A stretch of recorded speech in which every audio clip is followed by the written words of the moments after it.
मोहतरमा बेनजीर भुट्टो को हमसे जुदा हुए कई साल गुजर चुके हैं, लेकिन आज भी एक लीडर के तौर पर, एक बड़ी बहन के तौर पर, एक मां के तौर पर उनकी बातें जो हैं वो हमें बार बार उनकी याद दिलाती हैं।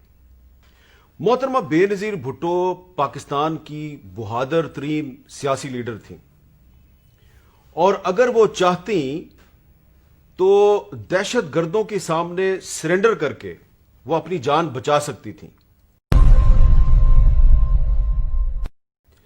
लेकिन उन्होंने सरेंडर करने की बजाय दहशत गर्दों की आंखों में आंखें डाली, उनको ललकारा और अपनी जान कुर्बान कर दी। मुझे आज भी शहीद मोहतरमा बेनजीर भुट्टो के साथ अपनी आखिरी मुलाकात याद है।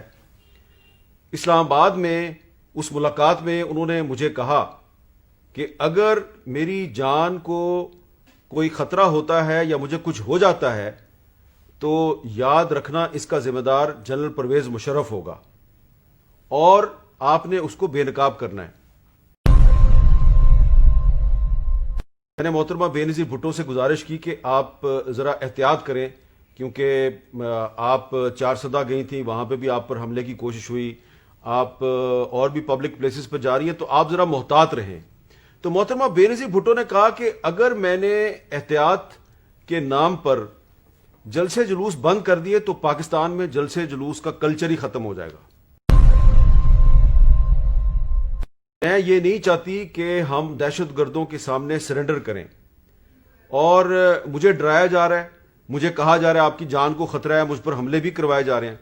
तो अगर मैंने ये जलसे जुलूस बंद कर दिए तो इस तरह तो दहशत गर्द जो है वो जीत जाएंगे। तो उन्होंने कहा कि मैं ये जलसे जुलूस बंद नहीं करूंगी।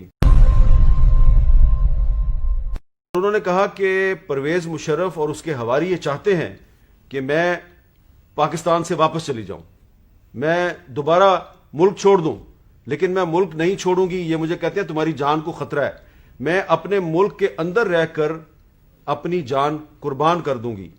उनके अल्फाज ये थे कि मेरा मुल्क खतरे में है और जिन दहशत गर्दों की वजह से मेरा मुल्क खतरे में है मैं उनसे लड़ने आई हूं, मैं अपनी जान कुर्बान करने आई हूं।